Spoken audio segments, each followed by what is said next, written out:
The Press Box is here to catch you up on the latest media stories. Hosted by Brian Curtis and David Shoemaker, these guys have the insight on the biggest stories you care about. Check out The Press Box on Spotify or wherever you get your podcasts. This episode is brought to you by Anytime Fitness. We may talk a whole lot about sports, but when it comes to keeping fit ourselves, there's definitely room for improvement. I hit this point early July. I was just like, I am not in good enough shape. I started trying to walk at least 15,000 steps a day or hiking or just anything to keep my legs moving. Now it's the end of 2023. I feel great. I had a physical 3 weeks ago and the guy was like, you're doing great. You're doing better than you were 3 years ago. I felt great. Whatever your goals are, progress is possible thanks to Anytime Fitness. Get a personalized plan and support from an expert coach anytime, anywhere. Visit anytimefitness.com to try Anytime Fitness for free. Start to train for your life. Terms, conditions, and restrictions apply. See website for details. This episode is brought to you by State Farm. From your morning podcast to your afternoon playlist, State Farm knows you personalize your entire day. And that's why State Farm helps you personalize your insurance with the State Farm Personal Price Plan. It offers coverage options that help protect what you care about most at an affordable price just for you. Like a good neighbor, State Farm is there. Prices vary by state. Options selected by customer. Availability and eligibility may vary. I need support staff to clear the room. Stand up and walk now. Hello and welcome to The Watch. My name is Chris Ryan. I am an editor at TheRinger.com, and joining me on the other line, do not disturb, it's Andy Greenwald. First of all, Chris, great to see you. Happy summer to everyone. I hope everyone enjoyed their week off. I know we did. I just want to let you know, because Chris, you are a sports and culture blogger and podcaster, that there's a famous playoff matchup that's known, people who watch The Last Dance know this, it's known as the flu game. And it's game, as we learned in The Last Dance, maybe it wasn't the flu, maybe it was someone tampered with MJ's pizza. But the point is, Michael Jordan was not feeling well, and no one knew what was going to happen, and he gutted out a legendary victory.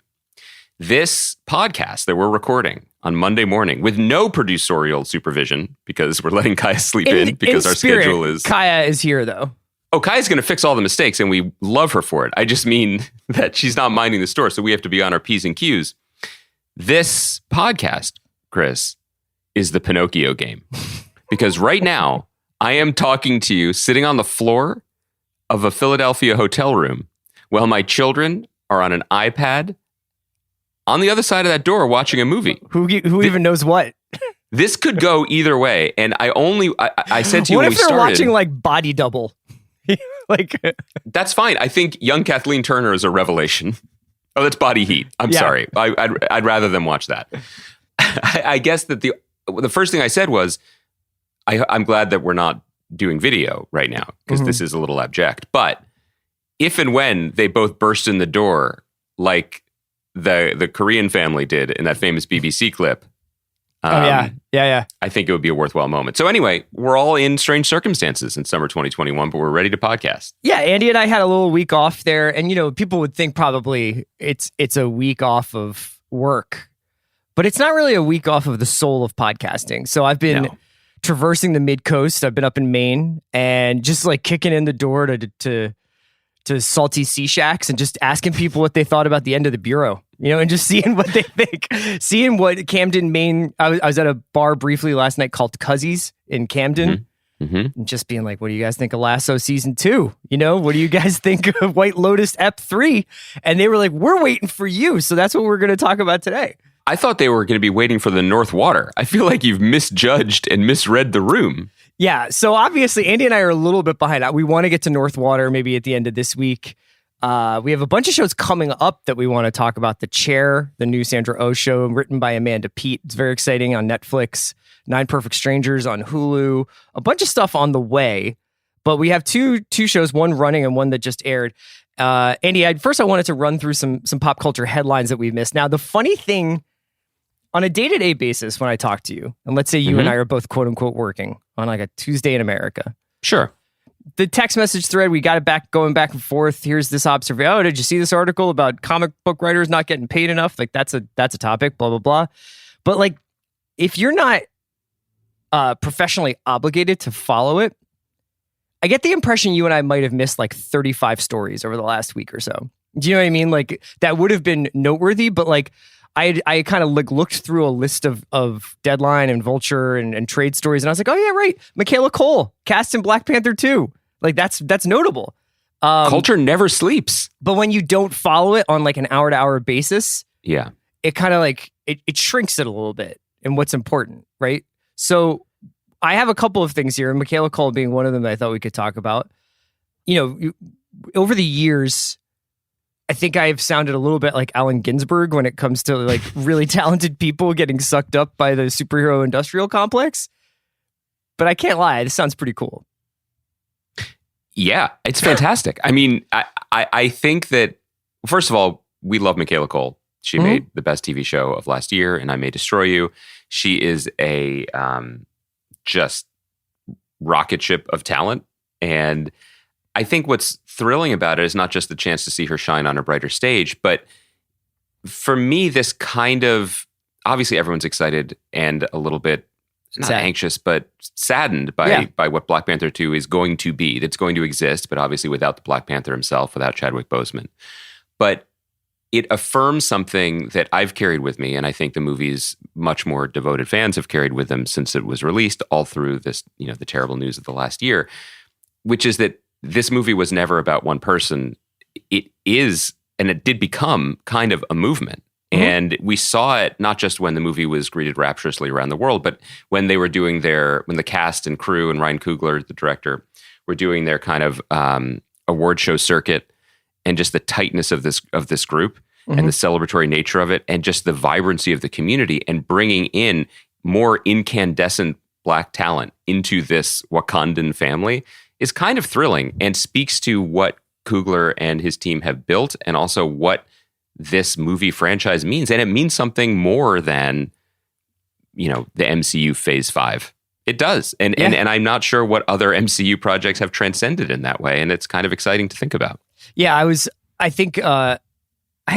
no skepticism. There was a part of me that was like, I could totally see them saying like, this just doesn't feel right. At some point. You mean making the movie? Yeah, just making the movie in general. And I think that honestly, for all the House of Cards implies that it could fall down. For the elaborate construction of the cinematic universe of Marvel that they've got going over there, if all parties involved were like, something is just not right about doing, something very obviously is not right about doing this without Boseman, I think they could have, smoothed that over.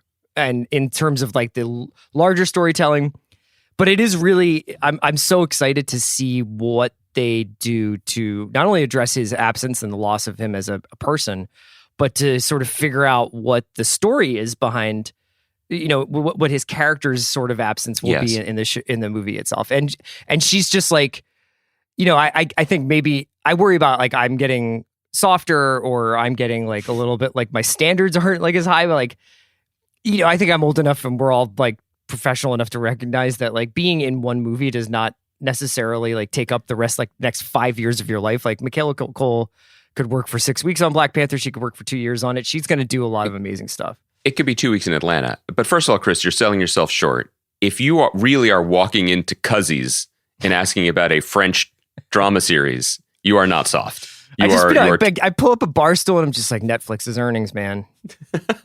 Not sure. I bet Reed is sweating it. Yeah, I agree. I mean, the thing that is endlessly fascinating to me about Marvel is how mutable it is. There was a world where they could have pulled the plug on the movie, and all of these characters and actors would have continued to work and populated the larger Marvel universe, as we've seen, with Florence Kasumba was in Falcon and Winter Soldier. I mean, all of these actors and characters have as bright a future as they want to have in the larger project, and that would have been fine. But what they did and what Coogler did, which honestly, in my mind, has only grown in estimation since, as we've seen other good to almost great projects, but nothing totally eclipse the culture the way Black Panther did. They deserved another go-around. They deserve a celebration. They deserve a victory lap and a very, public homegoing, I guess is the only word. I don't want to say funeral for the character, if not the actor himself. So it's cool. They still know what they're doing. It's exciting. Did you wound up watching Black Widow? We talked about that a little bit. Yes. We talked about that a little bit last time on the podcast. And, I think when you get taking a couple steps back from like, despite COVID, everything, like where Marvel is at right now with the 3 shows and Black Widow and where it kind of leads us or lands us, you do really kind of like, just kind of like, I was going to say Marvel at, but you tip your cap to like the sort of, the way they've navigated, obviously, a really complicated release schedule due to the pandemic, but also like story-wise where they're set up, because there are some obvious hints about where things are going. But then you also have like, this sort of dual track storytelling, both on Plus, but also in the theaters. And then, speaking of Black Panther, you see stories like Michael B. Jordan is developing a Black Superman show for HBO Max, which is not the same thing as the Black Superman movie that J.J. Abrams and Ta-Nehisi Coates are developing for Warner Brothers. And I know that there's all this stuff with like Earth 2 and various like multiverses in the DC world, which is going to be weird if both of those things are doing multiverse at the same time. And I think a lot of that stuff comes out of Flash. But it is... I would love to have this conversation in 3 years and be like, which one worked and did both work? This kind of like everything all of the time. There can be 2 Batmans and 3 Jokers and 4 different Gotham stories, 2 Black Supermans, like however, whatever they want to do with this and throwing everything at the wall and seeing what sticks versus this, like every single thing is vetted and precise and it's going to happen in the time it needs to happen. And the casting is immaculate and yada, yada, yada.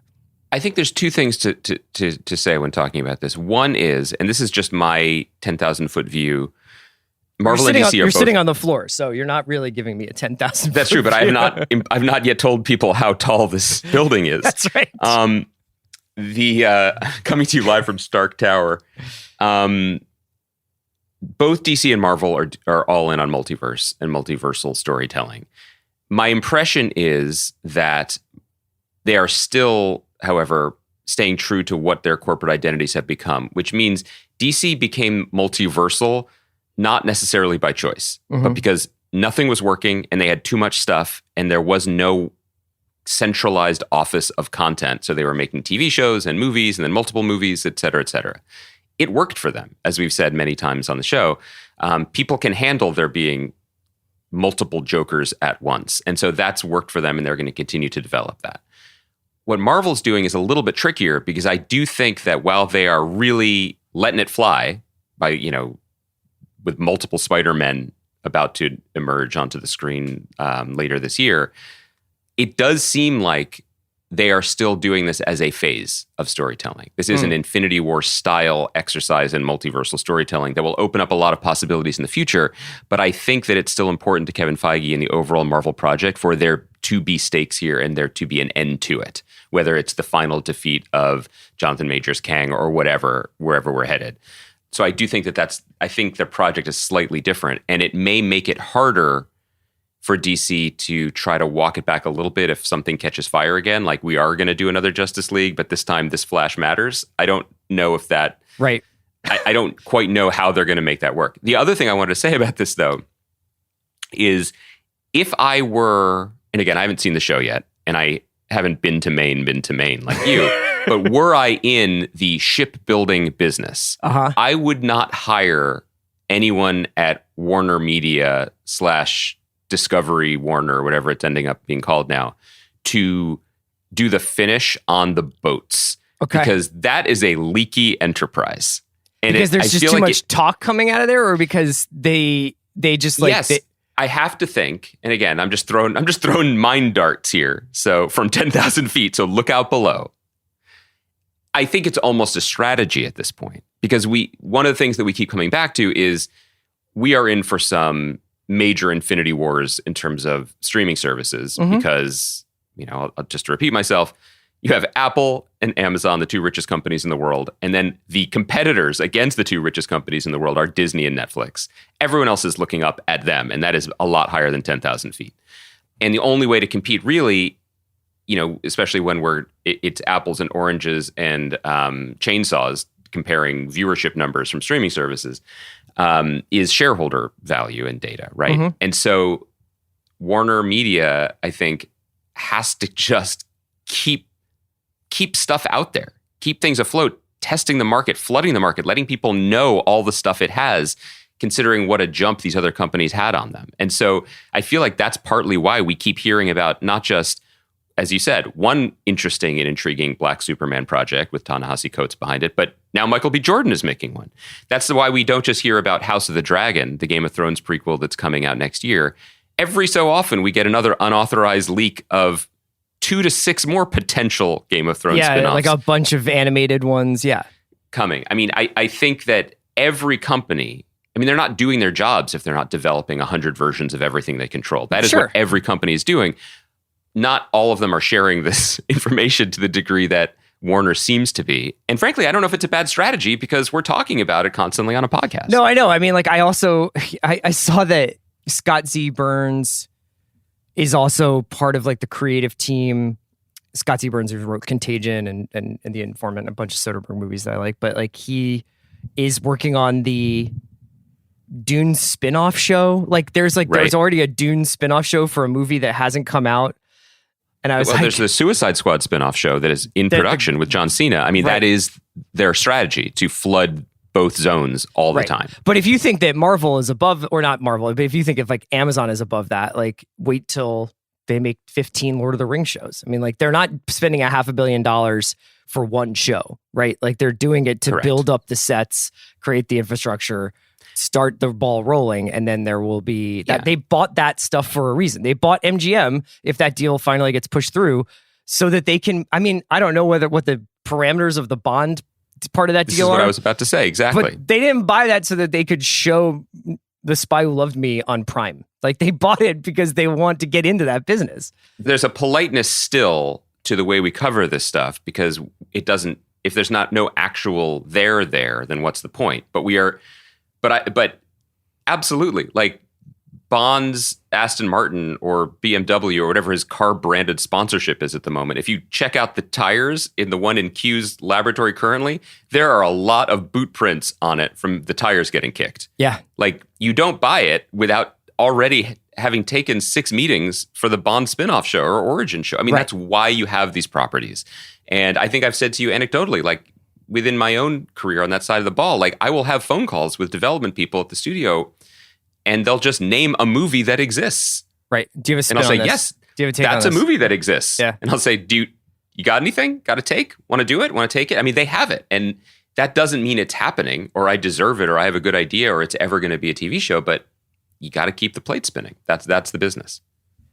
Yeah, it's fascinating. All right, so like we've talked about some sort of more headliney stuff. Did you see anything when you over the course of the week? Because the two things I want to talk to you about right now is, well, one, I have like on a doc here. I have just a line that says, "Are we happy for Josh Hamilton?"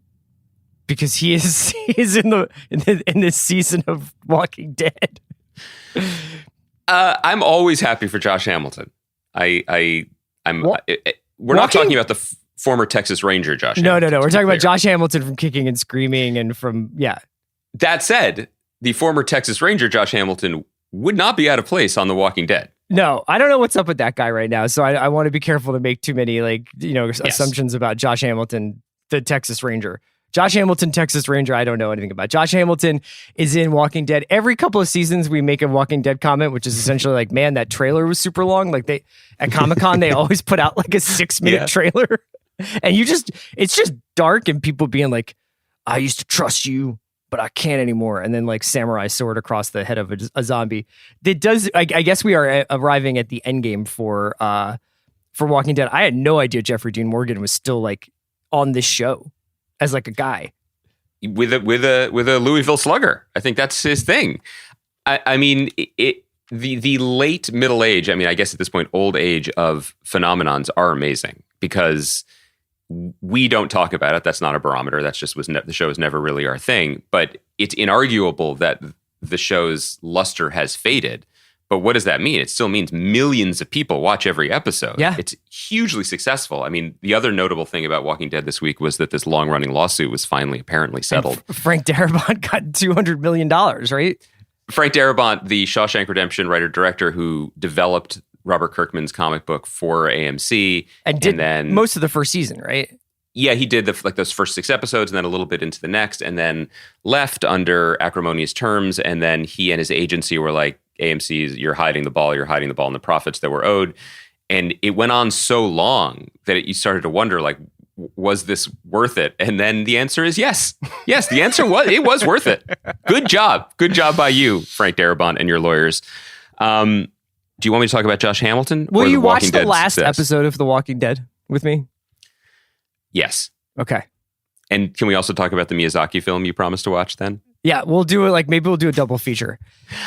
Here's a question that I don't know if we touched on last year. And by the way, I think people know this. We don't need to report the news, but Walking Dead Prime is ending, but presumably... I'm still waiting on my Rick Grimes movies. That's right. The Rick Grimes movies apparently are still in the can and or coming. And then there's also a Daryl and what's her name spinoff coming. Right, the Norman Reedus show. Yeah. So yeah, I think that I guess I kind of would be interested in watching the end only because my feelings about how human beings would behave during a pandemic has changed for no reason whatsoever. But my but I think a lot of my previous smugness about like how people would fare with a obvious disease that ruins everything, but they walk really slowly and you can see them coming. Yeah. You know what I mean? Like, I feel like now I get it more. And I feel like it might be even more upsetting. Do you feel like Hannity would be on just being like, I never said that the zombies were bad. I just said, do your own research. Do your own research. Get close to a zombie. Invite one into your home and see how bad it is. Yeah, I just feel like when you see, I used to look at the slow moving zombies and I'd be like, well, you see them coming. It truly doesn't seem that hard to avoid them unless you, like a protagonist on The Walking Dead, falls through a bad floorboard into a cellar full of them, which, you know, happens. It happens. But now I feel like we would see them coming and we'd be like, I get it, but you know, Luca just hit Disney Plus, and I gotta finish it. I gotta know if he turns back into a sea monster or not. What about I'm Loki sure season 4? I got Luca, Loki, Luca. I'm gonna close the window and just finish these shows out. And I'm sure I've got enough time. So by far the sort of strangest pop culture experience I've had since being on vacation last week, and you know, just even a couple more days now, is the secondhand experience of the Donda streaming party, which I did not know was happening. I looked at my phone and saw everybody kind of tweeting about it. Went down and like on, you know, because you know how on Twitter you can go down a level if you want to. Yeah, I mean, it's all the way down. Like, let's say you're reading something and it's like, oh, this is an Atlantic writer, and then the Atlantic writer retweets a virologist, and then you're like, now I'm on virologist Twitter, and this is really intense. I was like that for just for to Donda. Pause you, Chris. The beauty of Twitter is you never ascend a level. No, you know what I mean? Like you never start clicking and suddenly you're just smarter.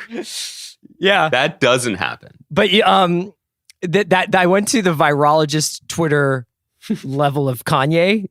You know, where it was like dudes who were at this streaming thing being like, "Oh my God, this Hoverse," and I was just like, I did actually feel like Unfrozen Caveman Lawyer, where I was like, will this record be released this evening to any of the streaming platforms that I subscribe to? And I forgot that that's not how Kanye rolls. I wanted to ask you, like, did you pay attention to this at all? Do you know that Kanye is now currently living in the Mercedes-Benz Stadium in Atlanta, where he is apparently working on Donda? Like, they had, I can't tell if this is like a joke or not, but there was a picture of 2 Chainz in like the Falcons locker room, like recording a verse. And like, we've been through a lot with Kanye. Kanye was a very foundational text for us, not only as friends, but at this podcast to spend a lot of time talking about Kanye. Yeah. Good Fridays is probably one of our more cherished shared experiences, like not growing up, but being in New York City and the Z-Share days of those singles getting released on MP3 blogs and downloading them immediately and like just running them back over and over again that entire weekend. We really were with him through Yeezus, through a lot. And then the last 4 years have been real tough. And I wouldn't say ever was like, I swear off Kanye as much as I'm like, I tap out. You know, I'm out of the discourse. I don't know, like, I don't really care if he's making gospel music in Montana. Like, it's not really clicking for me anymore. And then I felt the old pangs. Yes. I felt like the thaw coming when I was reading about this. I have not heard a note of this record that does not exist, but I was curious where you were at with Kanye Incorporated. Well, I'll just second everything you said. He is for better or worse, our contemporary. We're all born the same year. His emergence onto the scene. I mean, just recently when I was going through my storage boxes, I found like some of those first mix CDs that you probably copped for me at Kim's. Get Well Soon and stuff, yeah. We loved him as an artist. And I would say I don't know how much residual music critic is still in us in terms of just that mindset and what we used to do for a living. I think that music critics don't like being wrong.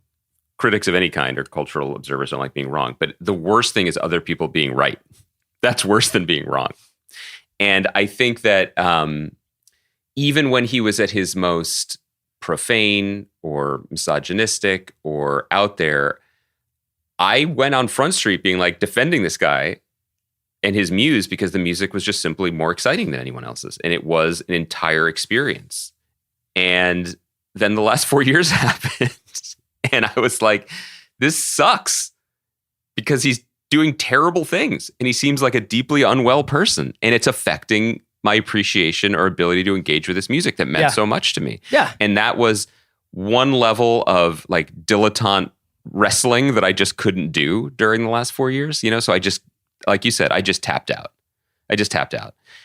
And I had the same experience you did this week. Where you just suddenly the tweets start coming and there's like a $75 t-shirt that looks kind of cool. And then it's like, then you actually enhance on your phone and it's $175. And you're like, and how much were the buffalo wings? And the spectacle. Yeah. So and the where did sense he hold of this excitement. This was at the stadium in Atlanta. Okay. So he theoretically was in Wyoming recording again and people were making their pilgrimages and was interesting to note that the current creme de la creme of culture, we're still going to see him. Like Lil Baby is like, sure, here I come. I am inarguably exponentially more famous than you at this moment. And I will come to Wyoming to do this for you, which I thought was interesting. And then he held this, he did what he always does, which is I'm going to, and by the way, speaking of rock critics, the freelance writer in me that will never die deeply relates to, I'm not finished this article, but I'm going to throw a listening party for it. Right. And announce the date so that this article will be sent to you at this time. And by this time, I mean 4 hours after you've gone into the stadium. Sure. There is something inarguably thrilling about a shared cultural spectacle like this. It makes it more fun. And you and I miss that for sure. But then there was the come down. I mean, again, I wasn't even engaged with it really. But then you find out that the Jay-Z verse was recorded at 4 p.m. Right, that day. Yeah. And that, of course, the album is not on streaming because, of course, it's not done. Right. And who knows when it will come. And this may be, this may ultimately be as satisfying as the $55 snack plate at the Mercedes-Benz Stadium. And you kind of, I don't know where you are with it. I'm still going to listen to it. I want to hear a Pusha verse again over a Kanye. I mean, I can't help it. I want to hear it, but I do have a little bit of this feeling of like, I don't know if I can, I think we've all changed a lot in the last 4 years and I don't know if I can do this again. And by this, I mean, waves vaguely to living in a stadium like the fucking Phantom of the Opera with Spanx over his face. You know what I mean? Like, during an Atlanta United game. I just, I struggle with it. Kanye getting into soccer management would be the best, I think, for all parties involved, for soccer and for Kanye. This is an idea I can get behind. But this would also, Chris, you've been on vacation too long. Do you realize the level of work you're assigning yourself if Kanye West got into soccer management? Oh my God. Like, I would follow him like the dead. You are the king's man. I've never even seen those movies, but I assume it's about the king as one man who can do this job. That's you. Before we get into White Lotus and Ted Lasso, did you have any other stuff that you had been enjoying or noticing or thrive? You sent out like an incredibly passionate tweet very late last night about TV. Yes. Oh, thank you. Yeah, I did have two things. One, I think I've talked about it on the podcast before, but there is a show that I think is maybe the funniest thing ever made. And I say that heavily. I intentionally do not say that lightly. It is a British comedy called Garth Marenghi's Dark Place. It's from 2004. Only 6 episodes, created by Richard Ayoade and Matthew Holness, who, if you like British comedy, you definitely know who they are. They're very big deals. Matt Berry from What We Do in the Shadows is one of the co-stars of the show. One of the reasons, inarguably, why I love this show so much is because it was such a secret. It was passed on to me. I mean, you were mentioning Z-Share and MP3 blogs. Like, this show is, for an American audience, is only, as far as I know, only ever existed on YouTube. Mm-hmm. And so when someone showed it to me, it felt like a fever dream, and then one that you could pass on to other people. And the conceit of this, and now it's on Amazon Prime. And the conceit of the show, I mean, can you imagine just getting this greenlit? The conceit of the show is that there is a famous British horror writer named Garth Marenghi, who's like kind of Stephen King mixed with the old TV producer in America, Stephen Cannell. Mm-hmm. And at some point in the late 70s, in some point in the 80s, Garth Marenghi was given the opportunity to make a television show that he would write, direct, and star in, even though he was not an actor. And the show is called Garth Marenghi's Dark Place. And Garth Marenghi, present day, introduces his show saying the show is just too damn dangerous to be seen. Right. And then he unspools an episode that is also interspersed with him and his collaborators reflecting on it. So it is meta on top of meta on top of meta. And the show within the show, he is a doctor at a haunted hospital. And I mean, you know that thing where there's a joke and then the joke keeps going? Yeah. And then you laugh more, and then it keeps going, and you laugh more, and then it keeps going, and you start to laugh a little bit less, and you start to look around, and then it keeps going, and then maybe you feel a little damp. Classic version of this is Will Ferrell falling through the floor in Austin Powers and just be like, I'm trapped down here. Imagine that as a series. Yeah. But one that also has the greatest intentionally bad edits and acting and directing. I mean, they're all pretending to be bad actors on top of it. Right. I love it so much, and I'm so happy it's finally streaming. It felt like an impossibility. I tried watching a little bit of it last night. I think I had watched too much television up until that point because I had watched like a couple hours of TV, and then I turned that on after my wife had fallen asleep, and I was just like, am I dreaming? Like, I was like, this, did I dream that even Andy tweeted about this? It's so good. The other thing, since I know you're speaking about earnest tweets. And by the way, speaking of earnest tweets, who I think is a gentleman I met here on Sansom Street the other night, who said he was a big fan of the podcast, but then said, which was very nice, and then said, I'm just a local guy. If you're listening, local guy, that's the best. Don't apologize. You're our audience. We want to speak to the local guy, man on street. I've had like a couple of folks come up to me in Maine, and it's been awesome to meet people. And like one dude came up to me in a oyster bar in outside of Camden, Maine, and was just like, "We're really digging the bureau." So I was just like, "This is the brand is strong. I'm really into it." It was really kind, but I did want to say one last thing because there's a little bit of a TV. I've been doing sending some food tweets. I mean, or Instagram or whatever. If you are anywhere near Philadelphia or you can travel to Philadelphia, you do need to come eat here. It's really, it's an incredible food city now, which is so awesome. But for like a split second, I was like, ooh, are we going to do the ethics of the Bourdain documentary? Nope. Pivot. We're not doing that. I just wanted to shout out, there's a TV element to it as well. Like, one of the greatest eating experiences I've had in my adult life is at South Philly Barbacoa, which is a restaurant here by the Italian Market. Chef Christina Martinez is making my favorite kind of taco, the best I've ever had in America. Barbacoa tacos with consomme on the side. This place is only open on the mornings, on the weekends, and it is a absolute ecstatic celebration of both food and also just community and the diversity of the city and truly of America. And she's, as an undocumented woman in America, she's an incredible trailblazer.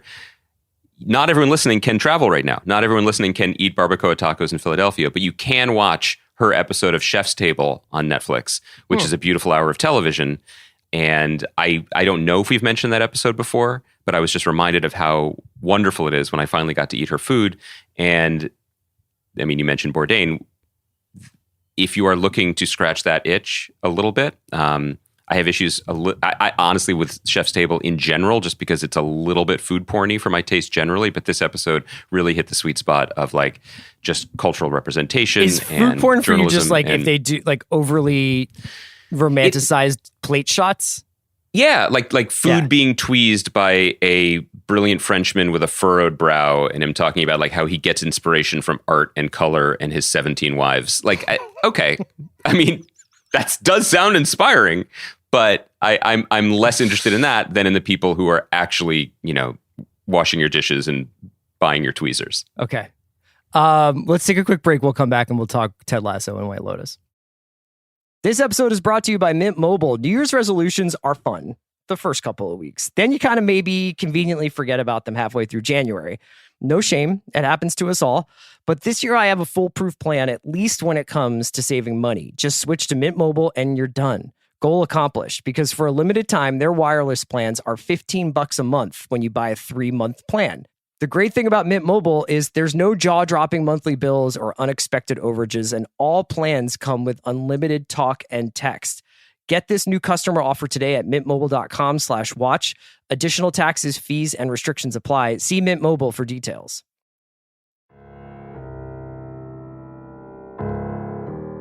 Okay, let's do Lasso first, Andy, because I know that this is going to be a one-way street.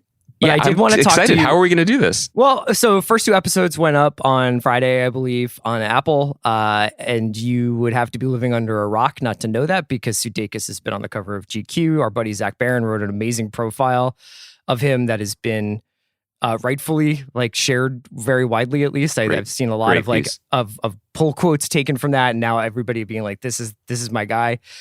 A bunch of other I just feel like there's been a huge surge of Ted Lasso stuff.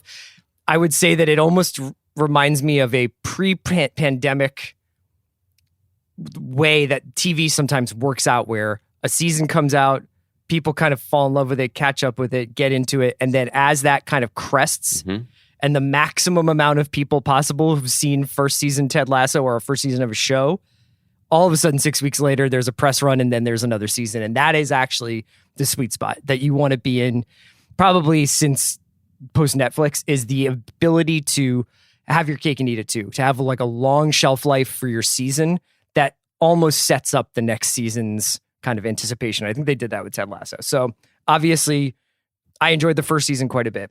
There's no real reason for me to kind of get the plot as the plot of Ted Lasso. I think they're obviously really, really sharp in the second season. So spoilers for anybody who hasn't finished the first season, alert. But in the second season, the Richmond, the club that he works at, has been relegated to the championship, the second division of English football, which is smaller stadiums, less TV coverage, kind of a little bit more funky, kind of probably suits the vibe of the coach a little bit more.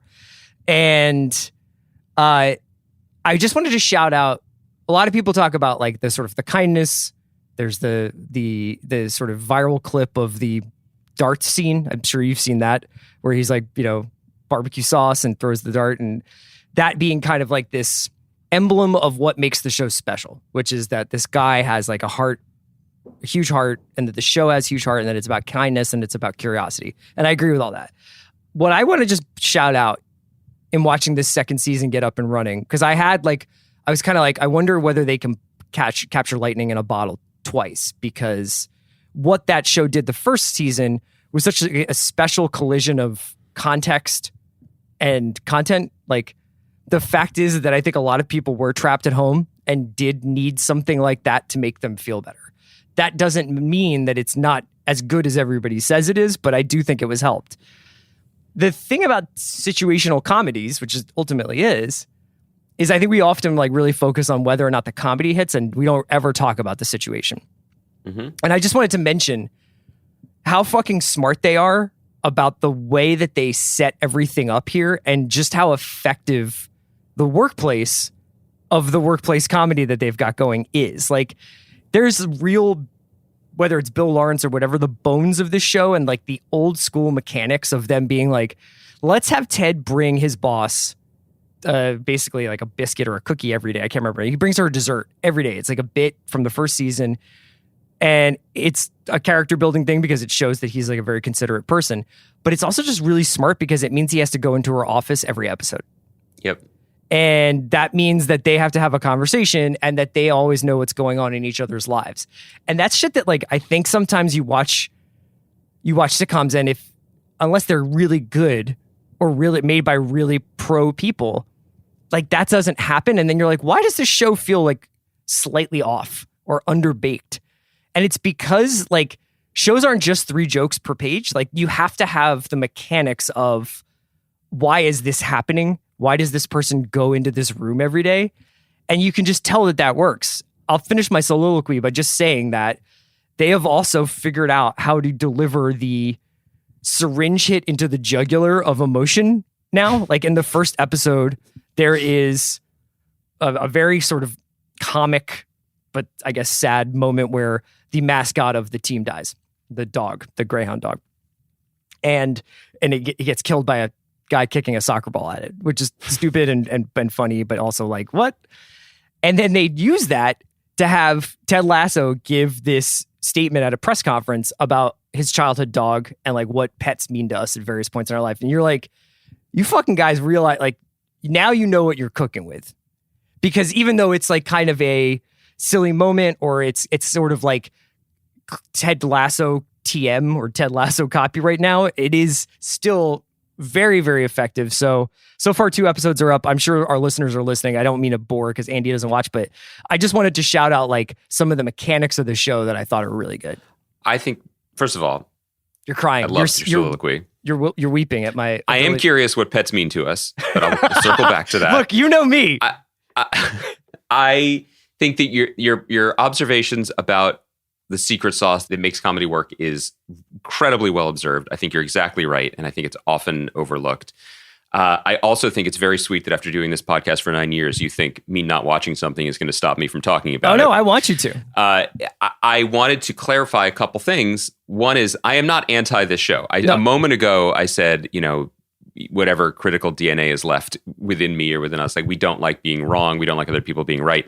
I fully believe that other people are right, and I'm okay with it about this show. My decision not to watch the first season purely was a quirk of chemicals in the moment where I was like, I can't do this right now. I see the sweetness and I am in a darker place, or the country feels in a darker place, or my interests, what I need when I'm on the couch right now are running counter to what the show is offering. It's nice to know it's there.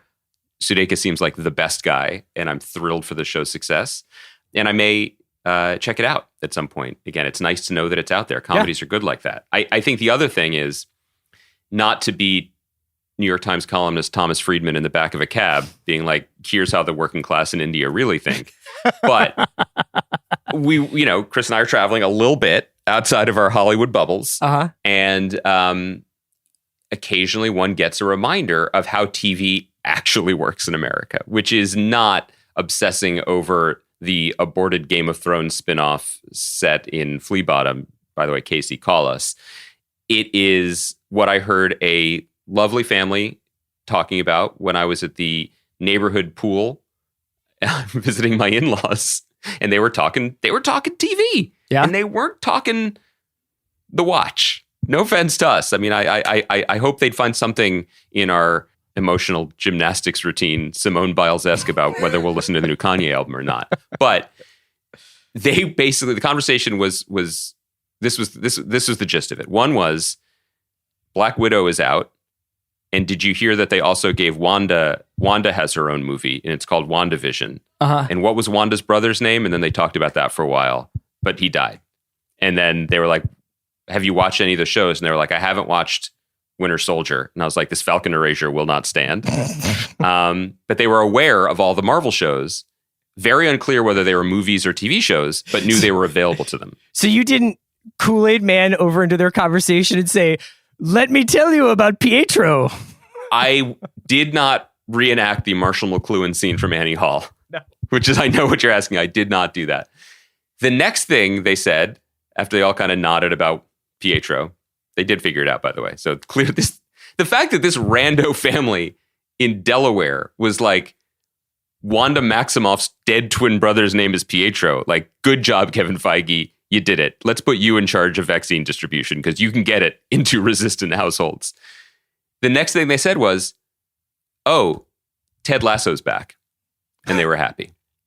And I just think sometimes it's not that complicated. I to your point, Chris, like, even if I do catch up on the show and watch it and we talk about it, I don't think it will, maybe I'm misreading the show. It probably would not be a week-to-week show for us, even though they're releasing it week to week, because it is a feel-good comedy that people like and enjoy.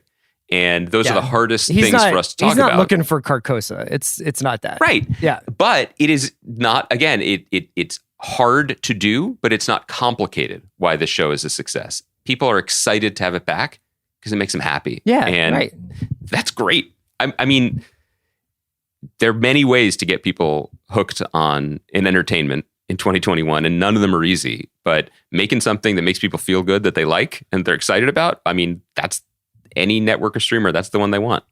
Does White Lotus make you feel good? No. That's a great segue. I do not regret taking a week off last week, but the only thing that gave me a little pang was I really loved White Lotus episode 2. Mm-hmm. I liked it more than episode 1. And I was ready to, maybe not Kool-Aid man, but maybe Crystal Light iced tea guy, come on the show today and be like all in on the show. I know we talked a lot about the first episode. And then the third episode kind of put me back on my heels. Still like it. Mm-hmm. Still impressed by it. Still intrigued by it. And still planning on going to Hawaii every week for the next 3 weeks. Oh, I thought you meant like... With the show. Oh yeah, some news. This is my last podcast. I'm done. I think that if you were in Hawaii and I was on the East Coast, that might be a time zone too far. I don't know if we could have made that work. Yeah, I would be like Quinn on a chair at dawn while my Tascam washes out to sea, just to make it work. But I think that if anyone's still listening to our show and watching White Lotus, maybe if anyone is jumping off of the fence of that show or jumping off of the, I get the impression like boat, it was very well received by, I mean, I know by Twitter, not by the people in the pool. I'll tell you that. I know Bill Simmons loved it. So I was like, really? This is Bill liking a show is always like a sign that it's like, that's interesting. Yeah. Okay. So maybe I'm wrong. I guess that my takeaway from episode 3 was everything that's good about the show is still here, but not quite as much of it because it wasn't as funny. I mean, episode 2 was surprisingly funny in a lot of ways, from like that, especially that drug scene where they just kept pulling out more different kinds of drugs they accidentally brought with them. It was also a lot of just talking about sex and not having a ton of it or showing it or other things happening. You know, it was a setup episode and it felt like part of the larger story, but it was one of those episodes that I think would probably hit better if you were binging it as opposed to weeking it. And I still really like and admire the show, but my enthusiasm did dip a bit just because, you know, the direction of the show, and this is not a Breaking Bad situation, but it really is here are a bunch of marbles and we're going to put them and they're just going to spin and go down and down and down. And they're going to keep bumping up against each other in ways that are going to be extremely cringy at times and uncomfortable and go to some interesting storytelling and emotional places. But so far, this isn't, you tell me, I realize now I'm soliloquizing, but I don't feel like the show is going to surprise me. It's going to impress me. And is that a distinction worth making? Yeah, I think maybe surprise has become an over sort of tapped mechanism in a lot of TV and a lot of film. And that I think that we've had this conversation in a circular fashion about a lot of the Marvel shows and the sort of the need for there to be something else. And one of the reasons why I've been enjoying a bunch of the shows that I've been watching, both that are on now and that are coming in August, so something like The Chair or whatever, like, is because while there are elements of like twists or there's like plot there's plot, so there's stuff that you didn't expect to happen. The shows themselves don't rely entirely on surprise or shock or untangling a mystery at the heart of it. Now, even with White Lotus, I think by episode 3, most viewers are probably like, whatever that first scene in the airport is in the first episode is not like, it doesn't feel like it is the most important thing yet. You know what I mean? It's like, it is something that is like almost a capstone in the beginning of the show, you know, and that the more important stuff is whatever emotional journey all these characters are going on. I think the reason why you're having, among other reasons, but I think the reason why there might be some week to week variance with people is there were a bunch of difficult people, who are not doing anything illicit like making meth or cool like coming up with dope advertisements or running the mafia. They're just being their shitty selves in Hawaii, right? Like, I think that's part of the problem. By the way, shouts to Mad Men for being the best show, because making cool advertisements is not necessarily as eye-catching as cooking methamphetamine. Yeah, but please go on. But equally dangerous. You know, like Apparently. when you think about like the Marlboro Man, Mhm. not equally dangerous, but you know what I mean? I do think that I just wanted to mention, just because we talked about the mechanics of the comedy of Ted Lasso, just how savvy Mike White is at, first of all, squeezing a fucking couple months in Hawaii out of HBO. So shout out to him. Legend. But recognizing the resort as like a perfect laboratory to do human experiments in, because you do get people at this sort of most raw and most kind of dependent on this invisible illusion of like Santa Claus like service at these resorts, right? Where even Murray Bartlett's character talks about this in the first episode, where it's like they're coming and, you know, we're their mommies, we're their friends, we're there to like do all these things, but we're also there to be kind of weirdly invisible and replaceable, because we don't want to develop too much of a relationship with them. And that is obviously like the Natasha Rothwell character is kind of developing a relationship with the Jennifer Coolidge character, and kind of breaking the sort of cardinal rule of it is that like they're not really your friends or your family members. They're there to be kind of like coddled and then cycled out. I have one small criticism and then something I just want to celebrate on the show instead. Okay. Because we're on board, we're enjoying it. It's, as usual, HBO. Classic Barnes & Noble book reading action from you right there is like, I have a question, and then I also have a comment on Bill Clinton's foreign policy that I'd like to... It's classic comment at a film screening at like the Ritz at the Bourse in 1996. Yeah. I have a comment, but it's really more of a question. Yeah. So one thing that I struggle with the show, and again, let me just caveat it, like I'm really interested. I'm enjoying having the show in my life.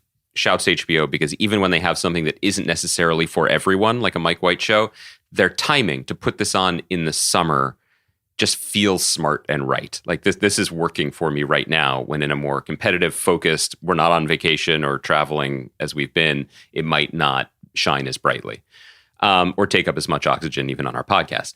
One ding that I'm struggling with is I have a hard time understanding how big this resort is. I was just talking about this. It's a strange comment to make, but like when I was making Briar Patch, there was the thing that, this is a writer's room thing, that the writers would constantly ding me with, and I don't even know if we got it right. So I'm putting myself out there for criticism, but it was tiny town, right? Like how big is this town where all these things are happening? But this town also has a newspaper and a TV station and whatever. And I came up with an answer that I guess the network accepted, and I don't know if viewers did.